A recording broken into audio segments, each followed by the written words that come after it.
আত্মপ্রকাশের ৩.৫ মাস পর গঠনতন্ত্র চূড়ান্ত করেছে জাতীয় নাগরিক পার্টি এনসিপি। শুক্রবার সন্ধ্যায় বাংলা মোটরের অস্থায়ী কার্যালয়ে দলের ষষ্ঠ সাধারণ সভা শেষে এক সংবাদ সম্মেলনে দলের সদস্য সচিব আখতার হোসেন এই তথ্য নিশ্চিত করেন। এই অনুষ্ঠানেই সংগঠনের মুখ্য সংগঠক সার্জিস আলম বলেন, ইসিতে নিবন্ধনের সব শর্ত পূরণ করেই রোববার আবেদন জমা দেবেন তারা। আগামীতেও আমরা আরো এগুলো পর্যবেক্ষণ করব এবং নির্বাচন কমিশনে নতুন দলের নিবন্ধনের আবেদন জমা দেওয়ার বর্ধিত সময় শেষ হবে রোববার।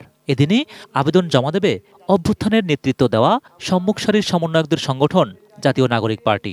নির্বাচন কমিশনের কাছে আমাদের প্রয়োজনীয় নিবন্ধনের জন্য যেই শর্তগুলো একটা রাজনৈতিক দল হিসেবে পূরণ করা প্রয়োজন, আমরা সেগুলো পূরণ করেই সেখানে যাব। আমরা আগামী রবিবার নির্ধারিত সময়ের পূর্বেই সেখানে যাব। এসএমসি ওটসালাই এলো আরো উন্নত নতুন প্যাকে, জীবন বাঁচায়, জীবনকে এগিয়ে নিয়ে যায়। নিবন্ধনের আবশ্যকীয় শর্তের মধ্যে গঠনতন্ত্র সহ সব শর্ত পূরণ করা হয়েছে বলে জানান সদস্য সচিব আখতার হোসেন। এনসিপি যাতে এক ব্যক্তিকেন্দ্রিক দল না হয়ে ওঠে সেজন্য নানা ধারা যুক্ত করার কথা জানান তিনি। আজকের সাধারণ সভায় কেন্দ্রীয় কমিটির সদস্যদের সম্মতিক্রমে খসড়া গঠনতন্ত্র অনুমোদনক্রমে চূড়ান্ত করা হয়। সে খসড়া গঠনতন্ত্রের মধ্য দিয়ে আমরা সংগঠনের কাঠামো এবং এই কাঠামো যেন একটি গণতান্ত্রিক সংগঠন আমাদেরকে উপহার দিতে পারে তার উপরে আমরা সর্বাধিক জোর দিয়েছি। আখতার হোসেন জানান, একজন ব্যক্তি সর্বোচ্চ 2 বার সভাপতি ও 2 বার সাধারণ সম্পাদক হতে পারবেন, আর এই সভাপতি সাধারণ সম্পাদক নির্বাচন করবেন কাউন্সিলররা। সভাপতি এবং সাধারণ সম্পাদক সারা দেশের কাউন্সিলরদের ভোটে, ন্যাশনাল কাউন্সিলের ভোটে তারা নির্বাচিত হবেন এবং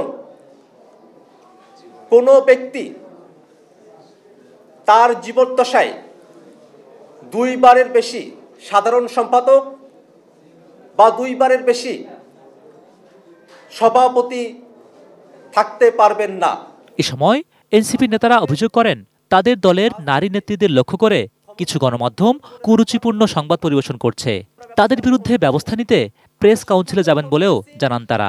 যেসব মিডিয়া দায়িত্বজ্ঞানহীনভাবে নারী নেত্রীদের ব্যাপারে, নারীদের ব্যাপারে অত্যন্ত কুরুচিপূর্ণ সংবাদ প্রকাশ করেছে তাদের ব্যাপারে এবং সেই সব মিডিয়ার বিষয়ে জাতীয় নাগরিক পার্টি প্রেস কাউন্সিলে অভিযোগ দায়ের করবে। জুলাই গণঅভ্যুত্থানকে উপলক্ষ করে এনসিপি মাসব্যাপী কর্মসূচি পালন করবে। আপনাদের কাছে আমাদের লিখিত বক্তব্য এবং জাহিদ হোসেন, এটিএন নিউজ, ঢাকা।